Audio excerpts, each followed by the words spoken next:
Kilala si Josan bilang isa sa pinakamagaling na albularyo ng kanilang baryo. Sa edad na 27 anyos ay marami na siyang nagawa para sa mga kabaryo nila. Si Josan ay mag-isa nang namumuhay mula nang magkaroon sila ng alitan ng kanyang nakatatandang kapatid na si Efren. Isa ring albularyo si Efren. Ang lalaki ay mas kilala kaysa kay Josan. Si Efren naman kasi talaga ang naunang naging albularyo sa baryo ng San Isidro. Di hamak na mas marami na itong karanasan kumpara kay Josan na nagsisimula pa lang. Karamihan na matatanda sa kanilang lugar, si Efren talaga ang tinitingala. Gayunpaman, araw-araw namang nagsisikap si Josan para mas makilala siya. Nais niyang higitan ng kanyang kuya Efren. Nais niyang patunayan sa kapatid na siya na ang bagong albularyo na titingalain. Kasama na ba dyan yung pinakuha ko sa'yo? Kararating lang ng pinsan ni Josan na si Eric nung hapon ng Sabado. Inutusan kasi ni Josan si Eric na kumuha ng mga halamang gamot sa bundok na tinatawag nilang Kadiliman. May nakuha naman ako na gaya ng pinapahanap mo. Kaso, kakaunti lang eh. Mas marami yung mga normal na halamang gamot. Pinapasok ni Josan ang kanyang pinsan at pinaupo sa gilid. Naganda si Josan ng kanilang maiinom para sa hapon na yun. Ayos na yan. Alam mo insan, maraming salamat talaga ha. Kung wala ka, baka hindi ako magiging ganito kagaling na albularyo eh. Ngumisi si Eric. Sus, bata pa lang tayo. Ako na talaga ang kanang kamay mo. Masaya naman ako sa ginagawa mo eh.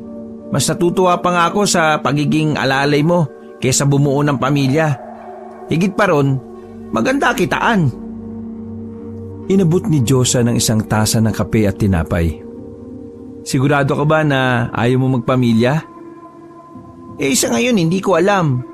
Pero parang ayaw ko na rin. Ang hirap mamuhay kapag may iniintindi kang iba bukod sa sarili mo. No ka ba? Ganon din naman ang ginagawa natin eh. Nabubuhay tayo para sa mga kabaryo nating nangangailangan. Kahit pa, ang pamilya kasi obligasyon.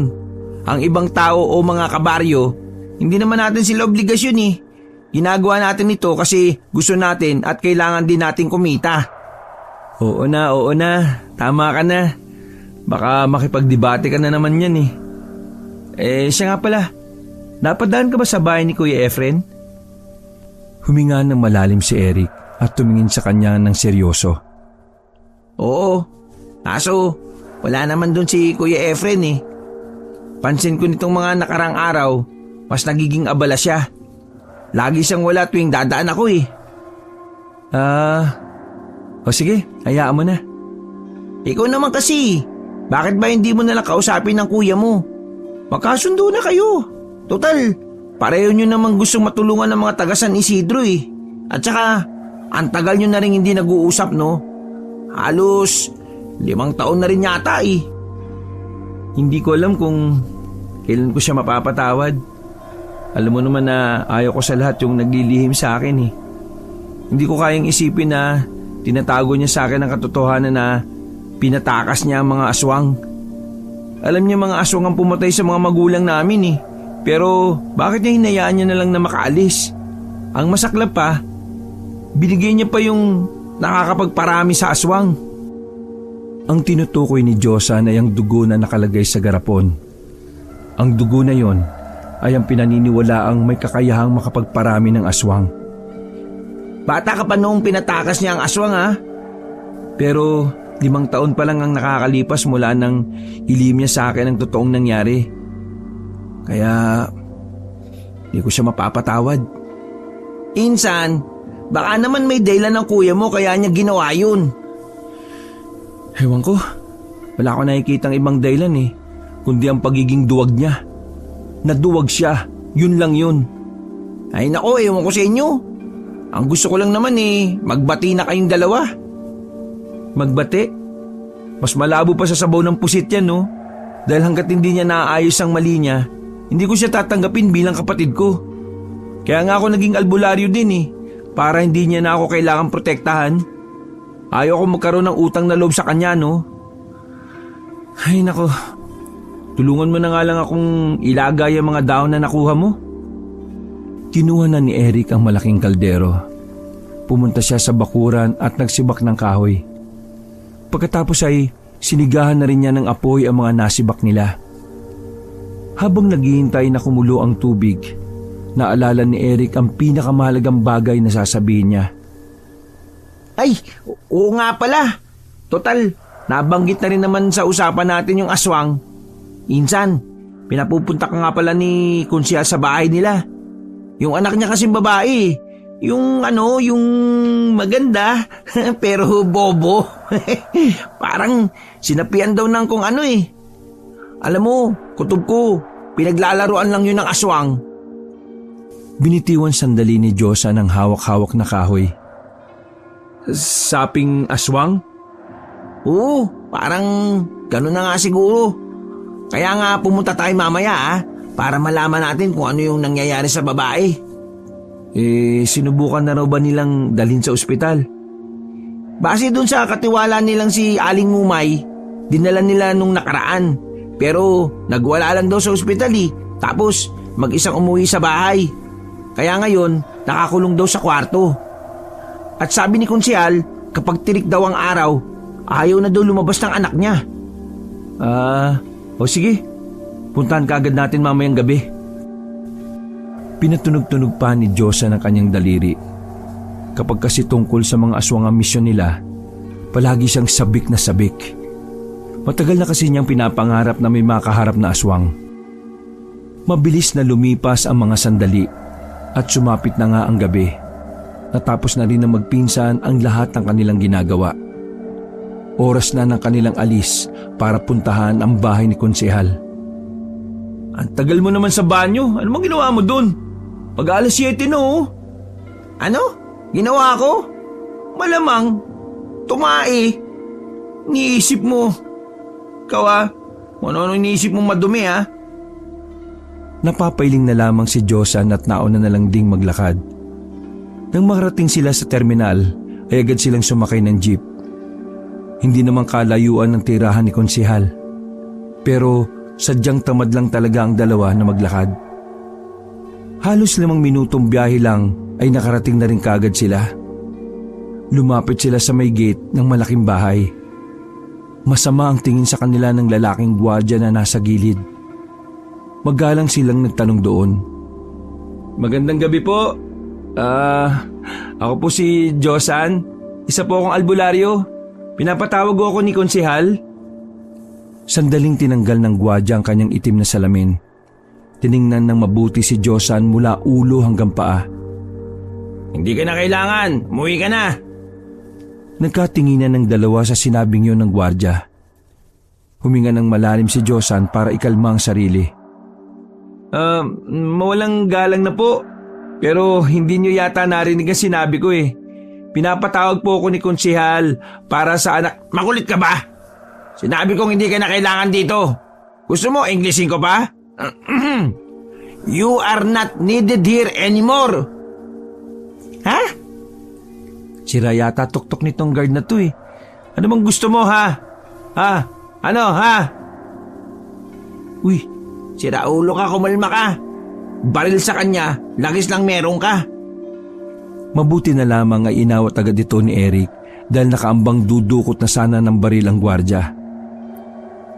Guard, pinapatawag po kasi kami ng kaibigan ko, si Konsehal. Siya ang gagamot. Hindi na nga siya kailangan dito dahil may iba nang pumunta. Wala ba kayong utak?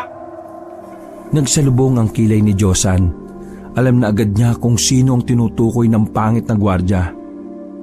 Nandito na si Efren, ang pinakamagaling na manggagamot sa baryong ito. Ikaw?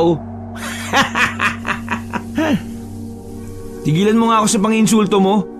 Baka hindi mo alam marunong ako mangkulam. Nagbago ang reaksyon ng mukha ng mayabang na gwardiya. Nakita nila ang takot sa mukha nito. Aalis na sana magkaibigan nang biglang dumating si Konsehal. Kakababa lang nito sa kanyang sasakyan. Oh, Josan, nandito ka rin pala. Uwi na po ako. Meron na po pala kayong tinawag na iba eh. Hinawakan ni Konsyal sa balikat si Josan para pigilan. Pasensya ka na, Josan ha. Nataranta lang ako kanina kaya agad kong kinontak si Efren eh. Hindi ko naman din alam ang numero mo, kaya si Efren ang una kong nilapitan. Ang anak ko kasing si Cecilia, parang nabubuang na eh. Di bale, pwede bang sumama ka na lang din sa loob? Nang sa ganun dalawang magaling na albularyo na rin ang titingin sa anak ko. Napaisip si Josan. Ayaw na ayaw niya kasing kasama si Efren sa iisang misyon. Ayaw niya kasing nalalamangan. Sige na, Insan. Lunukin mo muna yung pride mo. Malay mo, mas mapakita mo sa loob na mas magaling ka kay Kuya Efren. At saka, sayang yung bayad no. Galante yun si Konsehal. Nakumbinsi ni Eric ang binatang si Josan. Naalala rin kasi ni Josan na kailangan na rin pala nila ng pera dahil mauubos na ang kanilang bigas. Sige po, nasama ako sa loob. Pero sa isang kondisyon. Ha? Kondisyon? Sige. Ano ba yung kondisyon na yan? Ayaw kong makita yung mukha ng gwardiya na yan. Hindi malaman ng konsehal kung matatawa ba ito o maaawa. Asyo, takpan mo muna yung mukha mo ng supot ha. Ikaw naman kasi. Tara na Josan, pumasok na tayo sa loob. Tiningnan pa ng masama ni Josan ang gwardiya habang nakasimangot yon. Malawak ang sala sa loob. Malinis. Pangmayaman talaga ang datingan. Para kay Josan at Eric, yun na ang pinakamalaking sala na nakita nila. Umakyat sila patungong second floor.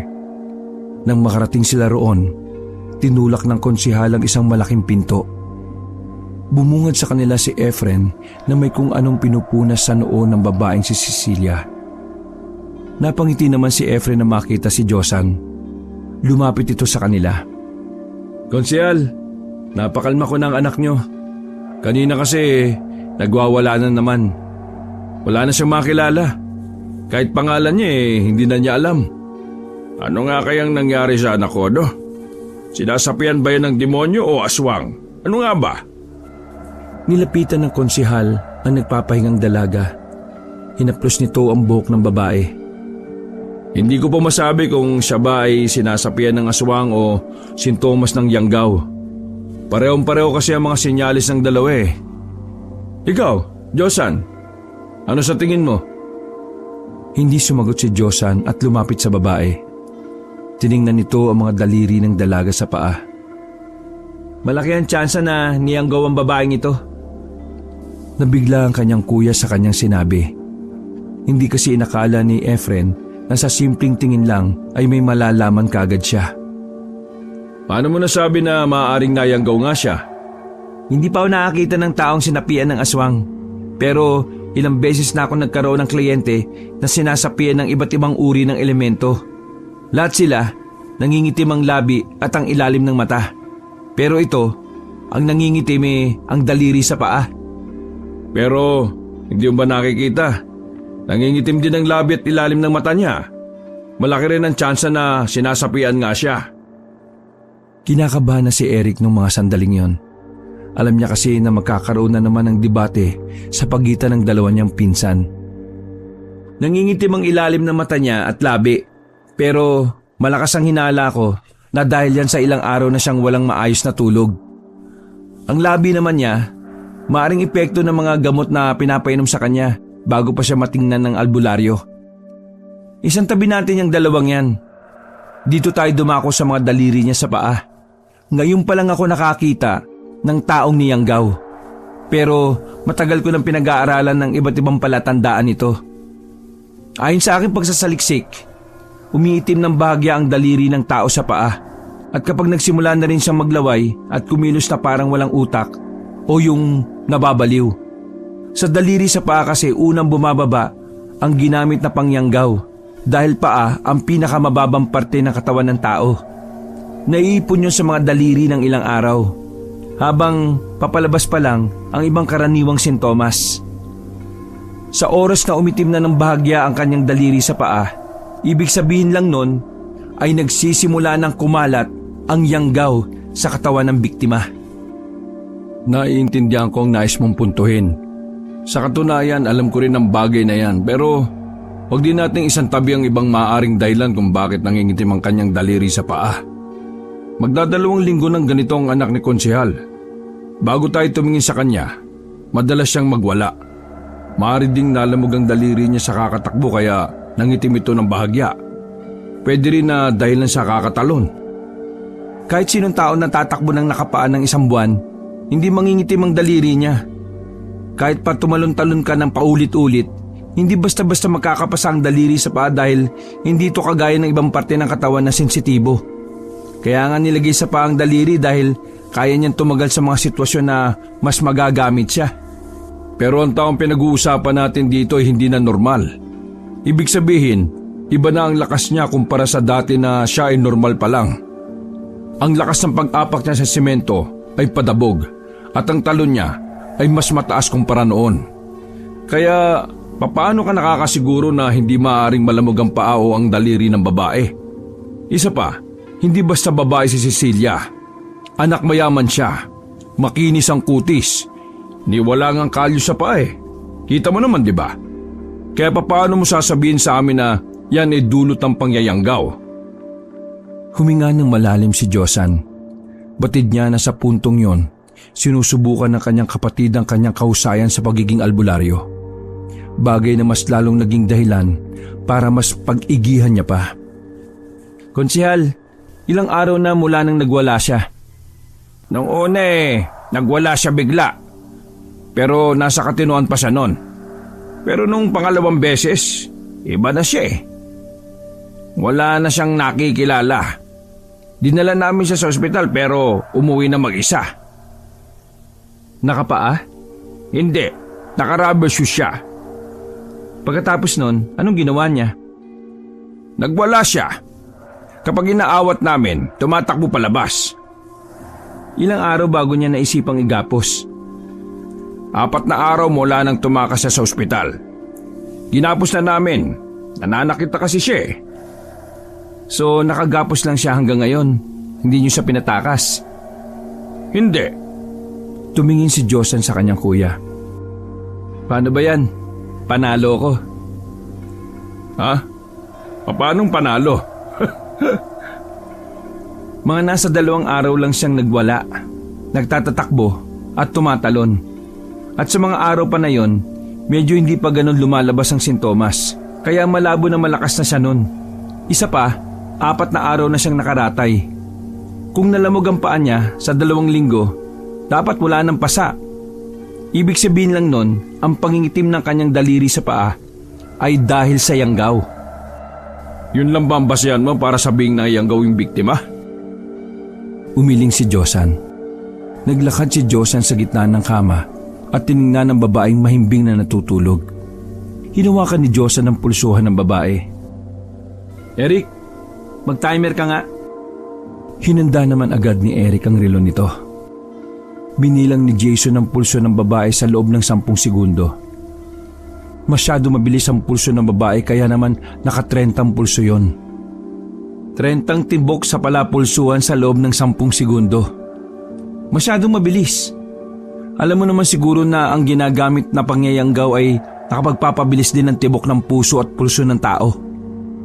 Nangyayari lang ang ganito kabilis kapag nangitim na ang daliri sa paa ng biktima. Pumalakpak si Efren nang may malapad na ngiti sa kanya mukha. Ang galing! Pinahanga mo ko. Sa halip na matuwa si Josan ay nakaramdam siya ng pang-insulto. Pakiramdam niya ay nilalaro lang ng kanyang kuya ang ginagawa niya. Oops! Tama na, bawal mag-away. Nandito tayo para kay... Cecilia? Anong balak? Sandaling na nahimik si Josan dahil sa inis na nararamdaman. Kung pwede niya lang sapakin ng kanyang kuya ay ginawa na niya. Pero hindi. Ayaw niyang nananakit ng tao. Mas gusto niya pang makipagmatigasan gamit ang talino at kahusayan. Bale, ano na pala ang maaari natin gawin ngayon? Nahihirapan ang anak ko. Naawa na ako sa kanya. Namimiss ko na ang dating mainhin na si Cecilia. Total nalaman na ni Josan na ito ay isang yanggaw. Madali na lang ito, konsehal. Kayang-kaya na ni Josan na gamutin ang anak nyo. Hindi ba, Josan? Ha? Kaya mo ba, Insan? Bakit ako? Di ba ikaw ang mas magaling? Kaya nga dapat subukan mo. Gagabayan naman kita eh. Hindi na. Kaya ko matutunan na mag-isa yan nang walang tulong mo. Isa pa, bakit mo ipapaubaya sa akin ang pagpapagaling ng nayanggaw? Para kapag nagkamali, ako may kasalanan? Style mo, bulok. Lumapit na sa kanila si konsehal. Ramdam na rin kasi ng konsehal na hindi maganda ang samahan ng magkapatid. Alam nyo, gusto ko lang namang gumaling ang anak ko eh. Kung maaari lang magkasundo muna kayo kung pwede. Kapag magaling na ang anak ko, saka kayo mag-away. Bibigyan ko pa kayo ng tigi-isang baril. Konsehal, pasensya na po ha. Pero kasi may hidwaan ng dalawang yan eh. Kaya pasensya na po talaga. Uy, Josan, ano? Makisama ka na. Konsehal, hindi ko pa po kabisado ang panggagamot sa yanggaw. Pag-aralan ko na pero ayaw ko pong pagpraktisan ng anak ninyo. Ipapaubaya ko na lang muna kay Kuya Efren. Total, doon siya magaling eh. O kung gano'n, Efren, ikaw na lang ang gumamot sa anak ko, maaari ba? Wala pong problema. Kahit ngayon din gagawin ko. Yun! Inihanda ni Efren ang lahat ng kanyang gagamitin para sa panggagamot. Samantalang si Josan at Eric ay nasa gilid lang na nakaupo kasama ang konsehal. Isang buong magdamag na ginagamot ni Efren ang babae. Sa dami ng pinagagawa ni Efren, maging si Josan ay hindi na rin yun alam. Sa katunayan, sinubukan niya makabisado ang ginagawa ng kanyang kuya. Pero kalaunan ay hindi na rin niya nasundan ang mga hakbang. Dakong 4:00 na ng madaling araw nang matapos si Efren. Tinapik naman ni Josan si Eric na tumutulo na ang laway sa gilid. Konsehal, tapos na po. Kailangan nyo na lang siyang hintayin na magising. Hayaan nyo po siyang makapagpahinga ha. Pwede nyo na rin pong alisin ang pagkakagapo sa kanya. Ngumiti agad ng malapad ang konsehal at parang naluluha na rin ito. Nako, talaga ba? Diyos ko, Mariosep, salamat naman sa Panginoon. Nilapitan ni konsehal ang kanyang anak at pinunasan ng maligamgam na tubig. Pwede bang sumabay sa inyo sa paglalakad? Ngumisi si Josan. Bakit? Close ba tayo? Sige na, mauna na kami. Hindi na nagpaalam si Josan at nauna na itong lumabas ng malaking bahay. Nang nasa gate na sila, ay pinigilan siya ni Eric. Uy, ano ka ba? Bakit tayo aalis? Wala pang ang binayad sa atin.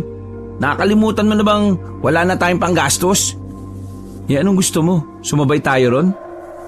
Hindi, kukunin lang natin yung bayad. Tapos aalis na tayo. Naghintay ang dalawa sa gate ng halos 5 minuto. Mga ilang sandali lang, nakita nilang lumabas na rin ng gate ang lalaking si Efren. Ano? Sabay-sabay na? Akala mo ba naghihintay kami para sa'yo? Naghihintay kami para sa bayad. Natawa si Efren na parabang nang-aasar. Ganun ba? Bayad ba ka mo? Nasa akin ang bayad. Siyempre, hati tayo. Di akin na yung para sa akin. Ibibigay ko sa inyo kung hahayaan nyo kung sumabay sa inyo maglakad. Tindi mo talaga, no? Sige na, Insan. Hayaan mo na. Sige ka. Mag-uulam na naman tayo ng okra. Dahil wala nang magagawa si Josan, hinayaan na lamang niya ang kagustuhan ng lalaki. Nauna na siyang naglakad. Sinabayan naman siya ng dalawa. Salubong ang kilay ni Josan. Hanggat maaari kasi, ayaw na ayaw niyang kasama si Efren. Naiirita siya at mas lalo lang niyang naaalala ang kasalanan nito sa kanya. Tahimik lang na naglakad ang tatlo.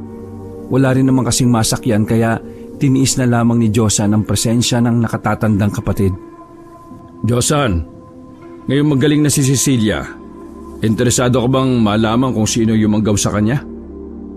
Hindi sumagot si Josan. Wala siyang gana na kausapin si Efren kahit na kailan. Sabi ng mga source ko, may isang pamilya ng aswang ang napadpad dito sa probinsya natin. Nagpaparami sila. Kabilang na sana si Cecilia. Buti na lang, nagamot natin.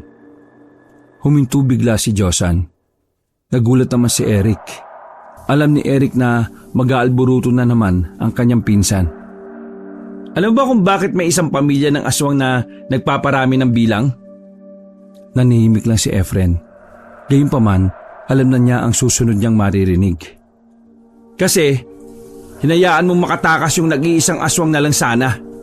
Sa halip na pinatay mo na lang, pinatakas mo pa at binigay mo kung ano makakapagparami sa kanila. Tapos ngayon, parang nagtataka ka pa na merong isang pamilya ng aswang na ang nandito sa probinsya natin? Di ba ikaw nga ang dahilan kung bakit sila nabuhay? Binuhay mo ang aswang na yon, kahit na alam mong sila rin naman ang pumatay sa mga magulang natin. Pumagitna na si Eric sa kanilang dalawa. Samantalang hindi naman nagsasalita si Efren. Diyosa naman, hindi ngayon ang tamang panahon para dyan, no? Eto kasi Epal Alam ko na ikaw nagpresenta na pumunta kanina sa bahay si Konsehal. Sinabi sa akin ang pangit na gwardiya kanina. Sinadya mo yon para ikaw naman ang magmukhang magaling, di ba? Ano bang gusto mo? Hindi ako dumating? Sa tingin mo kung wala ako kanina ay magagamot mo yung babae? Di ba hindi? Kasi hindi mo kaya. Buti nga nandun ako Kasi kung hindi, baka naging aswang na yung dalaga. Di lumabas nga ang totoo. Pasikit ka masyado kay Konsehal. Diyosa naman. Ano ka ba? Mag-isip ka nga. Maging practical tayo rito. Ang mahalaga gumaling si Cecilia. Wala akong pakialam sa kung sino ang mas mahusay sa ating dalawa. Trabaho lang. Problema kasi sa'yo. Akala mo lagi may gustong makapagkompetensya sa'yo Puro ka pride. Mas gugustuhin ko bang maging ma-pride kaysa maging duwag katulad mo. Wala kang ginawa para may pagiganti yung mga magulang natin. Para mo na rin silang pinatay. Tila hindi nagustuhan ni Efren ang kanyang narinig. Kaya naman hinawakan nito sa kwelyo si Josan. Todo awat naman sa kanila si Eric. Huwag ka magsalita na parang may alam ka sa buhay. Wala kang alam sa lahat. Kaya huwag ka magbibitaw ng salita na pagsisisihan mo rin sa huli. Marahas na inalis ni Josan ang kamay ng kanyang kapatid. Wala akong pakialam kung anong nalalaman mo at kung anong hindi mo alam. Para sa akin, isa kang malaking duwag. Walang kwentang kahusayan mo sa pagiging albularyo kung hindi mo rin naman nailigtas ang mga unang tao na dapat kasama natin ngayon. Kahit kailan, hindi ako bumilib sa'yo. Tandaan mo yan. Galit na naglakad na si Josan. Hindi na ito hinintay pa si Eric at napailing na lamang si Efren noong mga sandaling yon. Kuya Efren, pasensya ka na pero mukhang malabo pa talaga na magkasundo kayo. Siguro, pabayaan mo na lang siya. Ipagdasal na lang natin na sana balang araw lumambot rin ang puso niya. Sana nga mangyari yan bago pa mahuli ang lahat. O sige Kuya Efren, sundan ko lang si Josan Ay teka, ang bayad nga pala. Oo nga pala. O ito, ingat sa pag-uwi Makalipas ang halos isang buwan, naging abala si Josan sa paggawa ng langis na maaaring maging pangontra sa mga aswang. Mula kasi noong may nayanggaw, malakas ang kutob ni Josan na may mga aswang nang nagmamasid sa kanilang baryo. Lalo pat putok talaga ang pangalan nilang magkapatid bilang magagaling na albularyo. Gabi noon, habang naglalaga ang magpinsang Josan at Eric, napag-usapan nila ang albularyo ding si Efren. Base kay Eric, hindi na nito nakikita ang lalaki sa bahay nito. Alam mo, nag-aalala na nga ako kay Kuya Efren Pabalik-balik ako doon pero wala siya lagi. May mga pagkakataon pa nga na doon lang talaga ako tumatambay sa tapat ng bahay niya Pero hindi talaga siya umuwi. Bumuga ng hangin ng binatang si Josan. Natawa na lamang siya sa sinabi ng kanyang pinsan.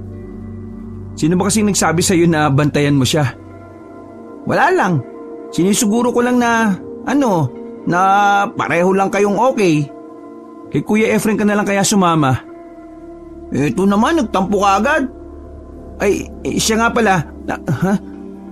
Napatayo ang dalawa na may humahangos na lalaking lumapit sa kanila. Natataranta at takot na takot ang lalaki. Josan! Tulungan mo kami! Lumapit ang dalawa. Ramdam na kaagad ni Josa na may nangyayaring hindi maganda. Oh, bakit? Ano ba nangyari? Yung kasi yung si Pepe, yung asawa ni Papa. Ibig kong sabihin, Kunyemas naman oh. Yung asawa ni paring Pepe na buntis, hinablot. Hinablot? Oo, hinablot siya. Kitang-kita namin ang asawa ko habang nakasakay kami sa tricycle. Nakita namin yung asawa ni Pepe na naglalakad sa kalsada. Tapos, may babae na lumabas sa gilid at kinuha siya. Palagay namin, aswang yun eh. Mabilis na kumulo ang dugo ni Josa nang marinig niya ang salitang aswang. Dahil pangarap niya makapatay ng aswang, wala siyang sinayang na pagkakataon. Inihanda nila ang kanilang gamit at saka nagpasama sa lalaki. Pagdating nila sa lugar kung saan nawala ang asawa ni Pepe, nakita pa nila ang naiwang panyo ng babae. Dito siya hinablot. Tapos ipinasok siya sa kagubatan. O sige na, umuwi ka na at ipaalam mo sa lahat ng nangyari. Magtawag ka rin ng tanod na susunod sa amin. Kami nang bahala rito. Tumango-tango ang lalaki at natataranta na itong tumakbo paalis. Insan, maging alerto ka ha. Papasok tayo sa gubat. Insan, sigurado ka na ba? Bakit? Takot ka ba? Kung takot ka, pwede naman na ako lang mag-isa eh. Sa totoo lang, nag-aalangan ako pero ayaw naman kitang iwang mag-isa. Kaya, bahala na, tara na. Hinawi-hawi na ng dalawa ang mga nakaharang sa kanilang daraanan. Gamit ang isang flashlight ay iniilawan nila ang paligid. Wala pa nga 10 minuto, sunod naman nilang nakita ay ang kabiyak na tsinelas ng babae. Nandito lang sa kagubatan yon. Talasan mo pakiramdam mo ha. Patayin mo na rin yung flashlight para hindi nila malaman na nandito tayo. Okay, sige. Hawak-hawak nila ang tag-isang itak na binabad sa katas ng bawang. Marahan nilang tinatahak ang madilim na kagubatan. Bawat ingay sa paligid ay napapatingin sila. Insan, kumukulo yung langis. Sandaling umupo ang dalawa sa likuran ng malaking puno. Nakiramdam muna sila sa kanilang paligid ng halos 5 minuto. Maya-maya lamang nakarinig na sila ng parang may naglalakad. Nang sumilip sila, naaninag nila ang isang itim na imahe ng babae. Tingin ko, iyan na yung aswang, Insan. Mas lumalakas ang kulo ng langis eh. Sige, ako nang lalapit. Tatagain ko kagad sa liig kapag naabot ko na siya. Sige, Insan, mag-iingat ka ha. Nakatayo lang ang babae na parang may kinukuha sa mababang puno. Dahan-dahan gumapang si Josan. Nang kaunting distansya na lang ang layo niya, mabilis niyang hinataw ng itak ang babaeng nakatalikod. Pero sa kasamaang palad, naramdaman siya nito at nakailag. Nilabas muli ni Eric ang flashlight at itinutok niya sa babae. Nakumpirma nga nila na yun ay isang aswang. Huli ka ngayon! Tinawanan lang siya ng babae at mabilis na gumapang paalis. Eric, tara! Hinabol ng dalawa ang babaeng aswang. Hindi na nila namalaya na nakakalayo na sila. Narating na nila ang pusod ng kagubatan na kung saan mas nakakatakot at mas liblib. Sandali lang, Insan. Parang pinapahabol lang tayo ng babaeng yun eh. Baka mamaya niyan, sa dulo niyan maraming aswang. Hindi natin sila kakayanin kung dalawa lang tayo. Tila nagising sa katotohanan si Josan sa narinig mula kay Eric. Sang-ayon siya sa pinupunto ng kanyang pinsan. Kainis, mapapatay ko na sana eh. Insan, kalmaan mo lang. Mas magandang kumilos na may maganda at konkretong plano. Huminga ng malalim si Josan. Nang kumalma ay naglakad na din sila pabalik. Itinuon na lamang ng dalawa ang paghahanap sa buntis na dinukot. Pero wala na silang makitang bakas ng babae. Hindi na yata ito yung dinaanan natin kanina. Naliligaw na yata tayo. Sa pag-aakalang pinaglalaruan sila ng engkanto, nagmamadaling nagbaliktad ng damit sina Josan at Eric. Mga kaibigan, hindi kayo ang pakay namin. May mga aswang kaming hinahabol. pasensya na kung naabala namin kayo. Siniko ni Eric si Josan. Uy, may sasagot bang engkanto dito? Hindi ko alam. Pero ang mahalaga, alam nilang wala tayong gagawing masama sa gubat. Tara na. Magpapatuloy na sana sa paglalakad ang dalawa nang biglang maramdaman nila na mayroong umaaligid sa kanila. Hindi lamang isa, dalawa o tatlo. Masigit pa yata sa 5 aswang ang palihim ng nakapalibot sa kanila. Ito na nga sinasabi ko, Insan eh. Kung alam ko lang na ganito lang ako mamamatay, dapat pala nagpakalunod na lang ako sa lambanog eh. Huy, mag-focus ka, Insan. Kapag di ka naging alerto, punyemas. Napamura na lamang si Josan nang may magtangkang humila ng kanyang paa. Nasugatan siya dahil sa haba at talas ng kuko nito. Lumabas kayo! Kung talaga matatapang kayong aswang! Mga walang bayag! Naku, inaamon pa talaga. Diyos ko ka naman talaga oh. Isa-isang lumabas mula sa likuran ng puno ang mga aswang. Lahat ng yon ay puro babae at mahahaba ang buhok. Insan, mga wala nga silang bayag. Nagdikit na ang dalawa habang magtalikuran. Hanggang sa may isang matandang aswang na ang lumabas mula sa dilim. May daladala yung malaking gasera na sapat na para mailawan ang paligid. At kung titingnan, mukha lang itong pangkaraniwang matanda na namumuti ang buhok. Sabihin mo, tanda, ikaw ba ang pinuno nila? Hindi ako ang pinuno nila, pero ako ang pinakamatanda. Sa akin dumadaan lahat ng desisyon ng pinuno ng mga aswang. Nasaan yung babaeng buntis? Kinuha niyo ba siya?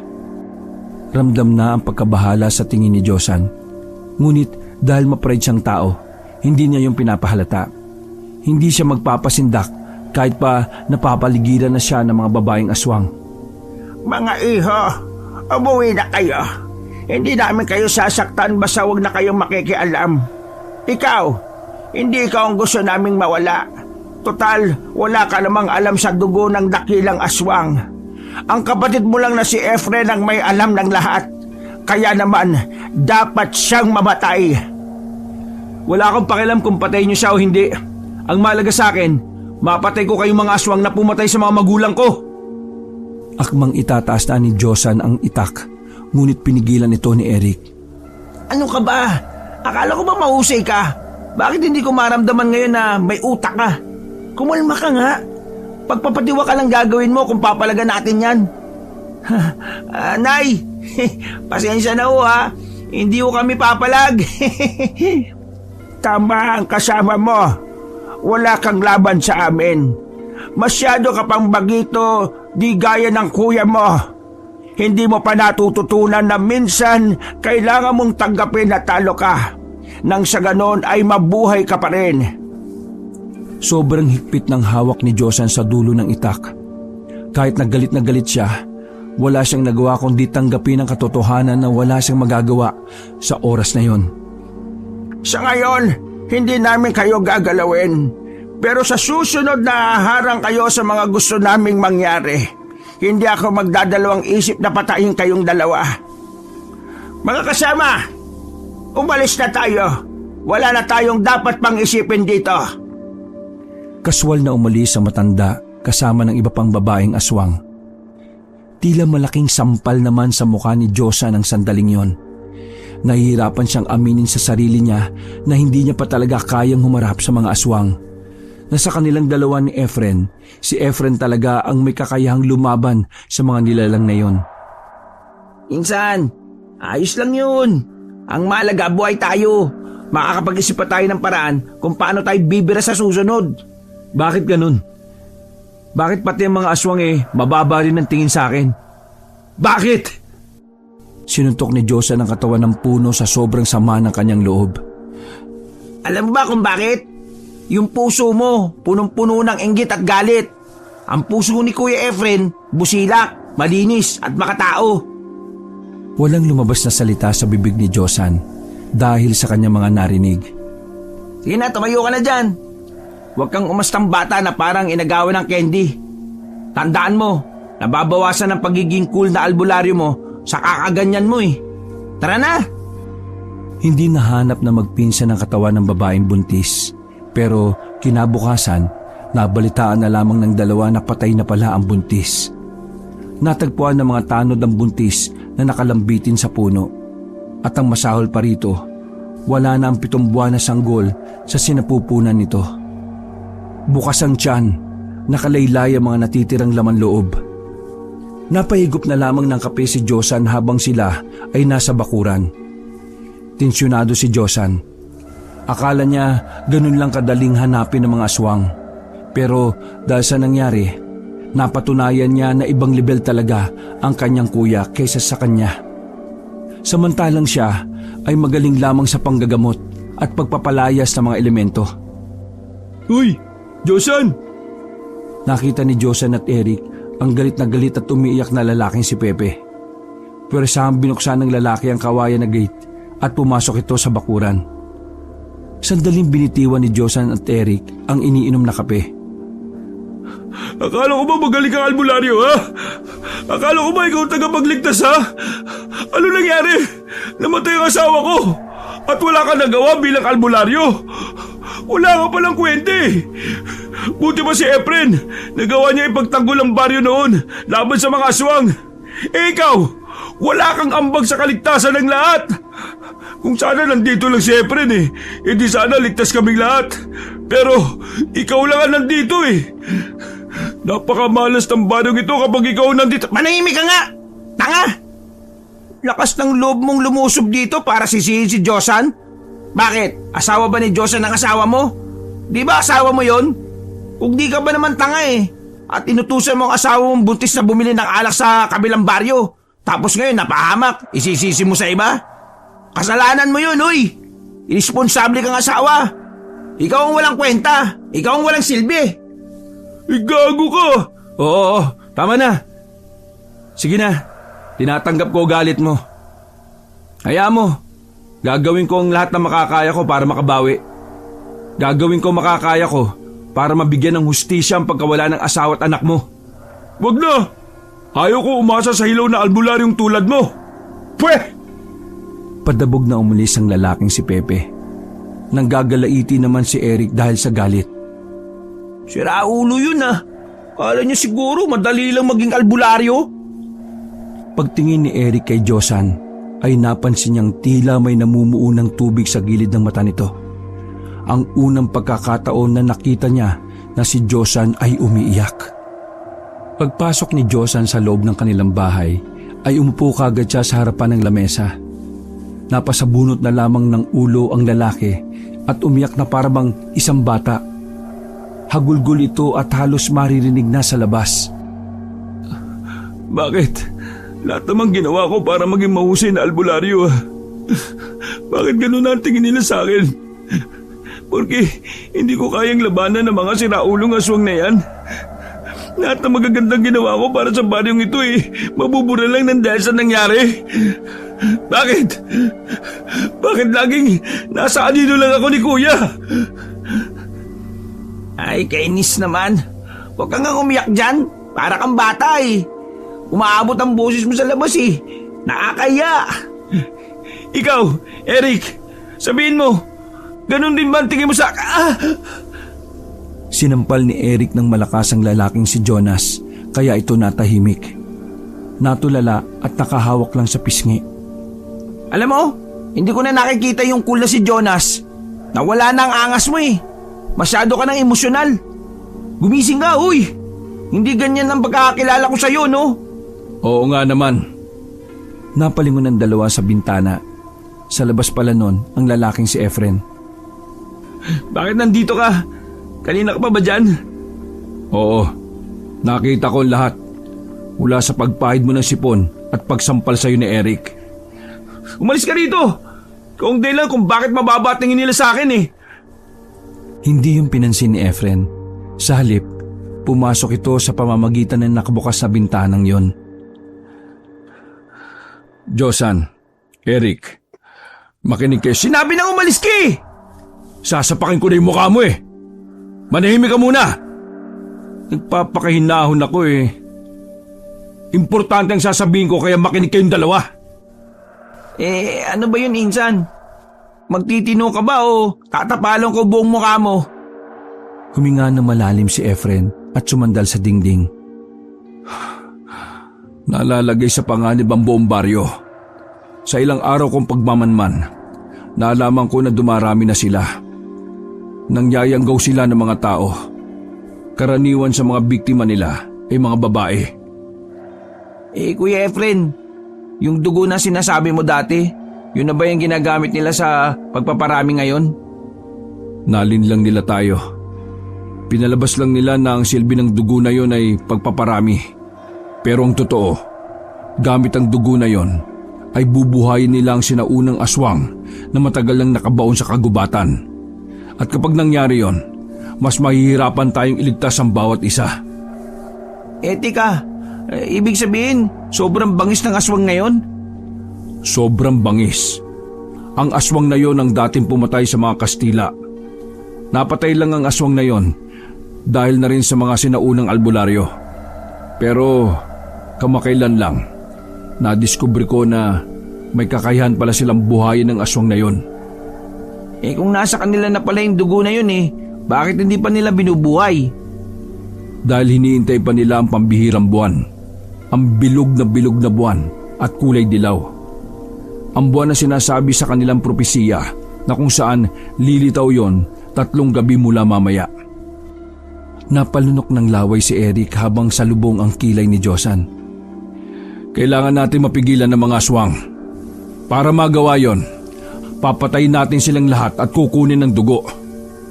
Paano naman natin gagawin yung 3? Tatatlo nga lang tayo. Baka nga 2 lang tayo Kaya nga tayo bubuo ng magandang plano Hindi pwedeng hindi kasama si Josan.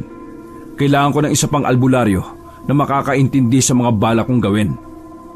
Tumawa ng mahina si Josan. Para sa kanya, malaking kahibangan ang iniisip ni Efren. Iniisip mo talaga na papayag ako sa gusto mong makatrabaho ka? Kailangan mong pumayag. Bakit? Di ba ikaw naman ang pulot dulo nito? Di problema mo to. Ayusin mo ang problema mo. Josan, huwag kang isip bata. Hindi na ito tungkol sa alitan nating dalawa. Hindi na ito tungkol sa kung sino ang mas kilala, mas magaling at mas pinagkakatiwalaan ng mga tao. Tungkol na ito sa kaligtasan ng lahat. Imulat mo nga mga mata mo. Masyado ka nang nabubulag Nagpapalamo ka na sa sistema na ang gusto lang ay mas makalamang lagi at mas magaling. Tsaka insan, makakaya mo ba naisipin na naman ng tao na ikaw ay walang ginawa tapos kuya mo meron? Di lalong bumaba tingin nila sa'yo.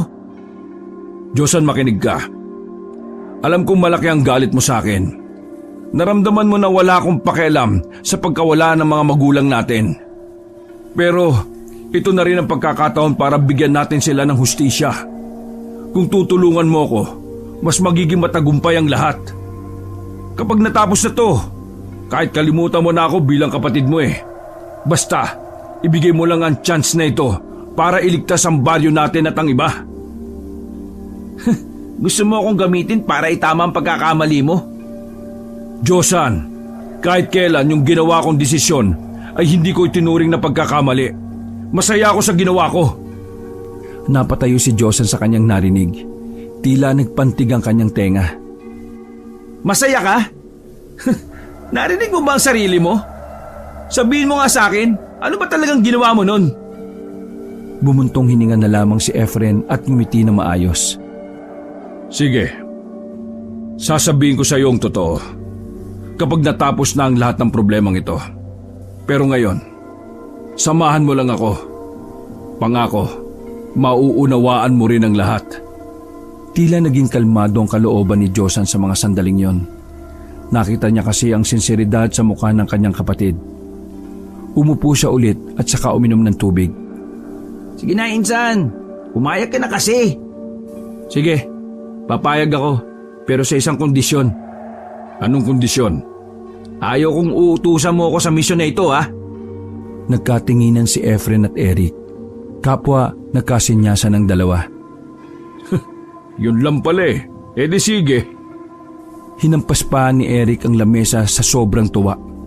Hindi kasi nito inaakala na darating ang araw na yon na makikita niyang magkasama sa isang misyon ang magkapatid.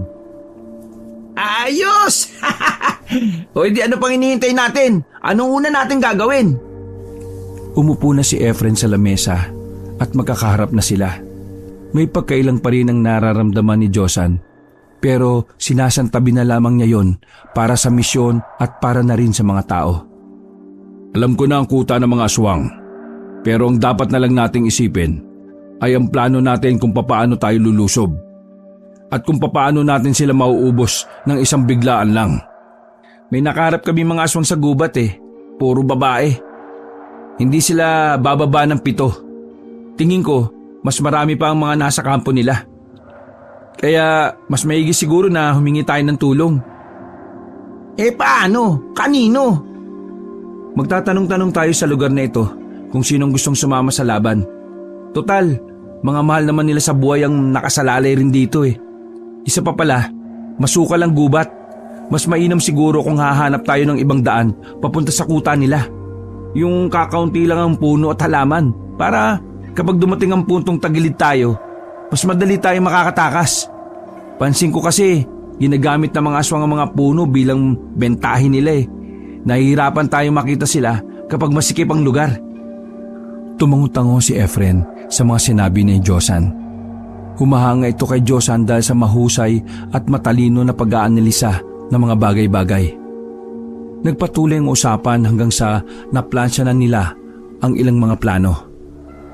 Pagdating ng hapon, umalis na muna si Eric para bumili ng kanilang merienda. Naiwan ang magkapatid sa bahay. Nung una ay walang nagsasalita kaya si Efren na ang bumasag ng katahimikan. Masaya ako sa kung ano ang narating mo. Hindi kita binobola pero hanga ako sa pag-aanalisa mo sa mga maraming bagay. Palagay ko, doon ka talaga malakas. Ngumiti si Josan sabay tingin sa malayo. Huwag mo ko purihin na parang okay na tayong dalawa. Nakakailang Ayos lang yan. Dapat masanay ka na kasi magkasama tayo ngayon sa misyon. Malay mo, ito na pala yung huling beses na pupuriin kita. Sa sinabing yun ni Efren ay kinabahan siya. Napatingin siya kay Efren na nakatingin din sa malayo pero nakangiti. Bakit? Mamamatay ka na ba? Ako?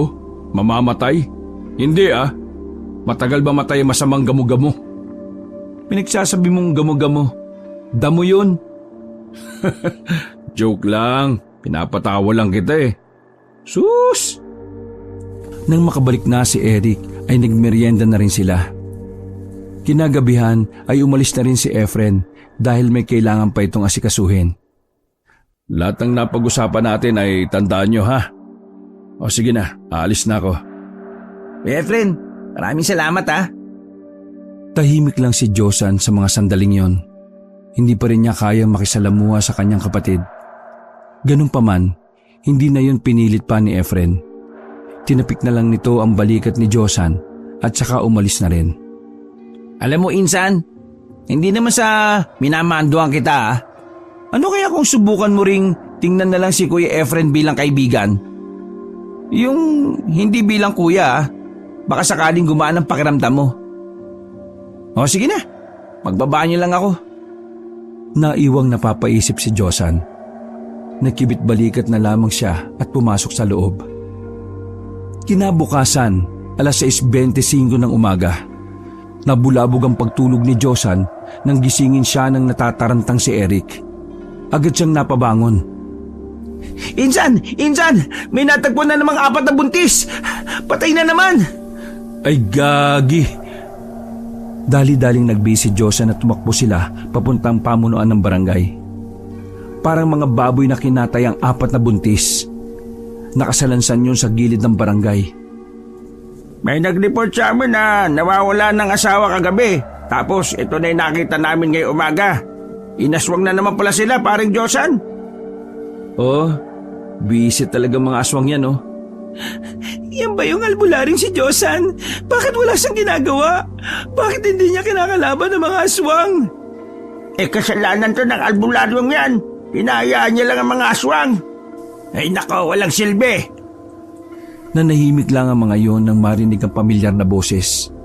Pagkakita nila ay si Efren ang dumating. Mukhang wala pa yung tulog ngunit gising na gising pa rin ang diwa.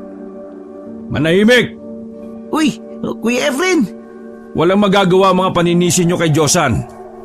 Hindi ba kayo nahihiya sa kanya? Noong may mga sakit na mga mahal nyo sa buhay sino bang gumamot? Hindi ba siya? Ngayon, bakit siyang sinisisi nyo sa pagkamatay ng mga biktimang yan?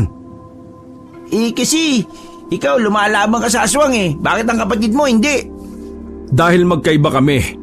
Kung ako magaling sa ganito, si Jason ay magaling sa ibang bagay. Mas magaling siya sa medisina, pagpapalayas ng elemento at paggawa ng mga pangontra. Pero kahit na ganon, gagawin ni Josan na makakaya niya para lumaban sa mga aswang. Nagkabulong-bulungan ng mga tao. Hindi sila makapaniwala na pinagtatanggol ni Efren ang kapatid nito. Alam kasi ng lahat na matagal na magkaalitan ng dalawa.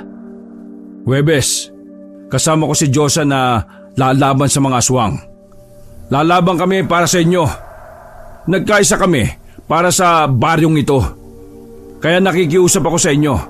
Huwag niyo na siyang sisihin sa isang kasalanan na hindi siya ang gumawa. Ang tunay na kalaban natin dito ay ang mga aswang at hindi ang isa't isa.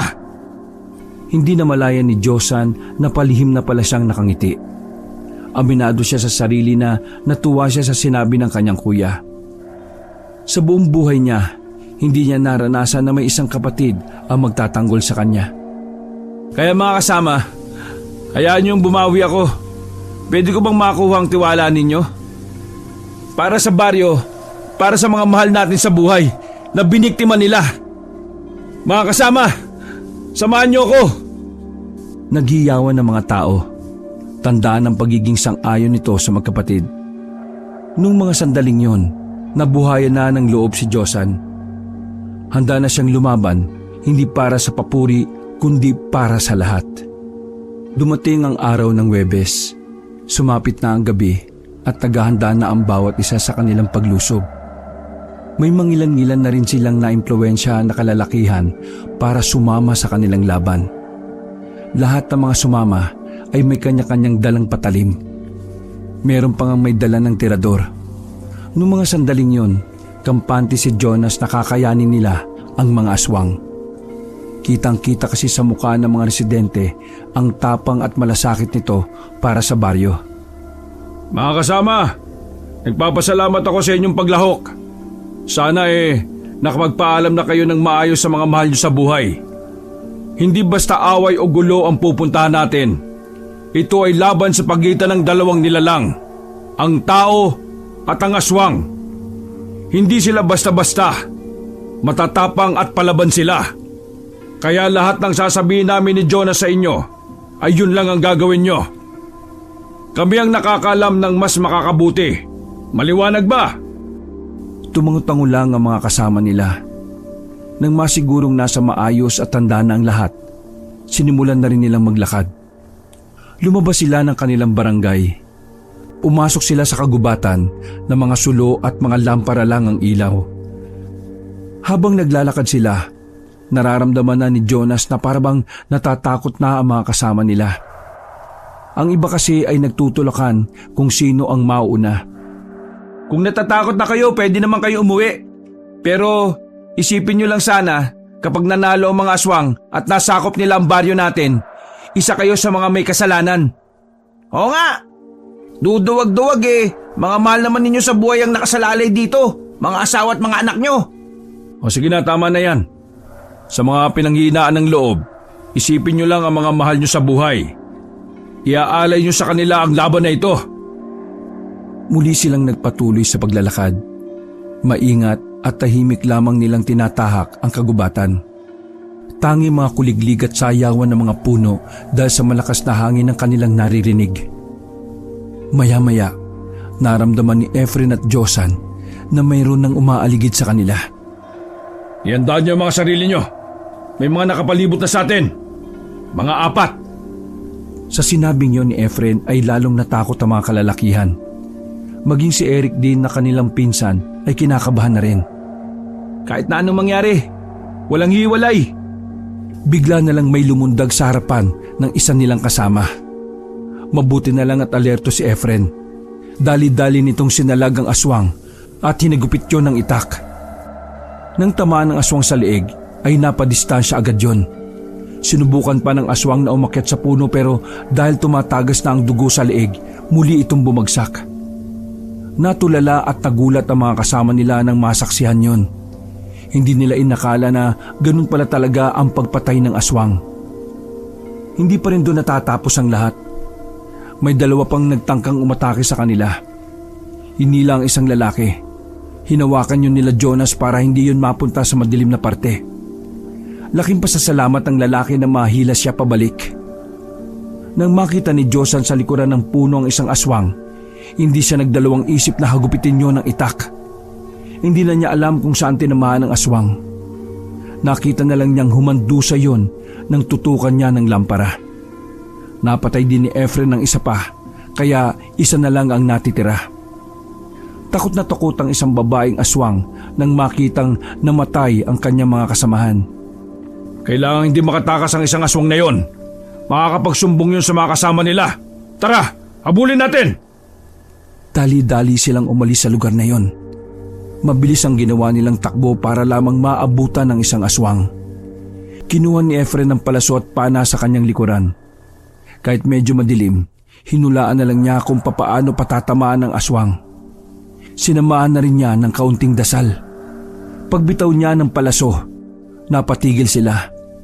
Namangha ang lahat ng bumulagta na ang babaeng aswang. Tinamaan yun sa batok. Kuya Efren, ang asintado mo pala! Ngumiti na naman si Efren, habang si Jonas naman ay tahimik lang. Isa-isang tiningnan ni Jonas ang kanilang mga kasama. Sa mukha pa lang ng mga yon, parang hindi nila kayang tumagaman lang ng aswang. Namumutla na sa takot. Malapit na ba tayo? Oo, malapit na. Kaya samantalahin na natin ang pagkakataon na nandito tayo. Ipinala natin ang mga plano para walang mababago. Sandali muna silang umupo. Pabulong na ipinaliwanag ng magkapatid ang mga dapat nilang gawin. Sumang-ayon naman ang mga tao, kaya iniisip nila na handa na mga yon sa tunay na laban. Makalipas lang ng 10 minuto, tumayo na rin sila para simulang makalapit. Naglalakad na lang sila dahil ilang metro na lang mararating na nila ang sinasabing malawak na kapatagan. Base kay Efren, doon gaganapin ang seremonya sa pagbubuhay sa sinaunang aswang. Efren, sigurado ba na kapag natapos to, makakauwi kami sa mga pamilya namin? Basta mag-iingat at kailangan manalo tayo. Sigurado makakabalik tayo lahat. Kapag tayo natalo, edi goodbye bunot. Napalunok ng laway ang lalaki. Sa halip na ganahan, mas lalo pa itong kinabahan. Nang matanaw na nila ang malawak na kapatagan, nakita na rin nila ang mga aswang na nag-aayos na ng mga upuan. Magsisimula pa lang mga yon. Pagtingala ni Josan at Efren, nakita nilang malapit nang sumilip ang bilog na buwan sa mga makakapal na ulap. Kaya naman nagmamadali na ang mga aswang sa kanilang paghahanda. Dito na lang tayo. Kami muna ni Kuya Efren ang lalapit. Sisigaw kami kung kailan kayo aatake. Naintindihan nyo? Naiwan si Eric kasama ang mga kalalakihan. Naglakad ng maingat ang magkapatid palapit. Malinaw na nilang nakikita ang mga aswang dahil halos 15 metro na lang ang layo nila. Nakasilip na lang kasi sila sa puno ng bayabas. Nakikita mo ba yung matandang lalaki na yon? Yun ang pinuno nila. Yung matandang babae na yon, asawa yun ng pinuno. Ang kailangan nating unahin, yung babae, para mapanghinaan agad ang pinuno. Hindi. Uunahin natin ang pinakapinuno. Sa mga gera, kapag napatay na ang pinuno, sumusuko na sila. Pero mga aswang yan, hindi sila katulad ng tao. Napag-aralan ko na yan. Ang mga aswang, sa oras na umaasa sila sa isang pinuno, hindi na nila alam ang gagawin nila sa oras na mawala na ang namumuno sa kanila. Kaya nga mas nakakatakot kalaban ng mga aswang na walang kinikilalang lider Kasi sila lang nasusunod sa sarili nila. Ibang-iba yon sa mga aswang na yan na sumasamba sa iisang pinuno. Tunay talagang matalino ka. Sige, sang-ayon ako sa'yo. Sinusubukan mo na naman ba ang talino ko? Oo, kalma. Saka ka na magmaktol kapag napatay na natin ang pinuno. Sus! Muling ibinalik ng magkapatid ang atensyon sa mga aswang. Pumesto na ang lider sa maliit na entablado na gawa sa kawayan. Tuluyan na ring nagpakita ang bilog at dilaw na buwan. Hudyat yon na magsisimula na ang pagsasabuhay sa sinaunang aswang. Lalo pat nakita nilang inilabas na ang kabaong na kinalalagyan nito. Ngayon na! Mga kasama! Atake! Pagsigaw nilang yon ay napalingon ng mga aswang sa kinaroroonan nila. Kaso nga lang, wala na pala mga kasama nila. Umatras na ang mga yon nang dahil sa takot. Pinipigilan ko sila pero umuwi na sila Naduwag yung mga siraulo. Inambuhay to. Nagkaroon pa ng bayag, disenyo lang pala. Naloko na. Nang tiningnan nila ulit ang mga aswang, ay kumonti na lang ang mga yon. Wala pang ilang minuto, naramdaman na nila na may mga nakapalibot na sa kanila. Naknang toko naman Kapag ako nabuhay dito, babasagin ko yung mga mukha ng mga bisit na yun Iyon na kung mabubuhay pa tayo. Nagdikit-dikit na ang tatlo. Maya-maya lang ay may matandang lalaki na ang lumabas mula sa kadiliman. Dahil sa mga lamparang dala ng mga yon, nakita nila ang mukha na matanda. Galit na galit. Tinatangka niyo bang pigilan ng pagsasabuhay sa sinaunang aswang? Dahil dyan, kayong tatlo ang magiging alay. Alayin mo mukha mo. Hindi kami mahahawakan. Sira ulo mo Napansin ng pinuno ng mga aswang na may mga suot silang pangontra. Di kung ganon, papatay na lang namin kayo. Mga kasama, ihanda ang mga sibat. Kuya Efren, wala ka bang kwintas dyan na makakapagpaiwas sa sibat? Wala Baliw! Walang ganon Ito talaga si Eric Nung mga sandaling yon, naisip na ni Josan na doon na matatapos ang kanilang buhay. Kaya naman, binabana niya ang kanyang pride para sa kapatid. Kuya, total mamamatay na rin naman tayo Pinapatawad na kita. Kahit matagal tayong hindi nagkasundo, walang araw na hindi ako nag-aalala sa'yo.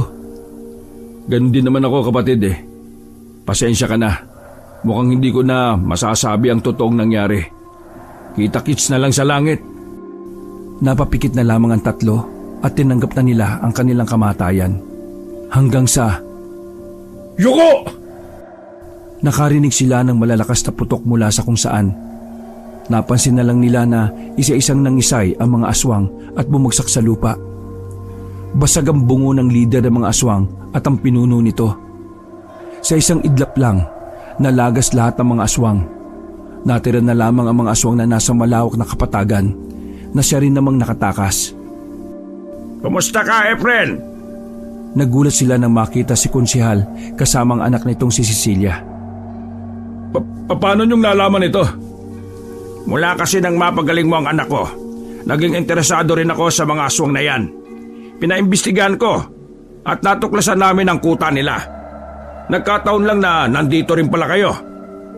Tumayo sila at nawala na rin ang kanilang kaba. Lalo na nang makita ni Josan ang dalagang si Cecilia. Ayos na ba kayo? Oo. Ako, ayos lang. Mabuti pa sumama na kayo pabalik. Ipapasuyod ko muna sa mga tao ko kung may mga aswang pa. Ipapasunog ko na rin itong mga bangkay. Hulog ng langit na may tuturing ang pagdating nila Konsehal ng mga sandaling yon. Kung di dahil sa kanila, baka hindi na nasilayan ng tatlo ang umaga. Kinabukasan, pagbalik ng baryo, pinagsasasampal ni Jonas ang mga kasamahan nilang naduwag at tumatras. Inawat na nga lang ito ni Eric dahil kaunti na lang ay makakapatay na ito ng kalugar. Isang linggo na ang nakalipas. Nagkaayos na rin ang magkapatid. Magkasama na sila sa bahay at parehong nagsisimula ng bagong buhay. Kaya hindi ko pinatay ang mga aswang noon ay dahil yun ang utos ni nanay at tatay. Hindi ko alam kung bakit pero sinunod ko na lang. Sa tingin ko, may iba silang dahilan Pero ganun pa man, ang mahalaga, magkasama na tayo at wala ng mga aswang dito. Yan talagang dahilan? Yan lang? Wala nang iba? Tumango si Efren. Oo, yan lang. Bakit? Akala mo ba meron pa? Yan lang pala, di mo pa sinabi. Visit to. Di kung sinabi ko baka di ka nakiisa sa akin. Natawa na lang si Efren sa kanyang nakababatang kapatid. Dahil sa maganda na ang pagsasama nila, nagdesisyon si Efren na hindi na talaga sasabihin ang tunay na nangyari. Na kaya niya binigay ang dugo at pinatakas sa mga aswang noon ay dahil si Josan mismo ang kapalit noon. Biyag kasi ng mga aswang noon si Josan.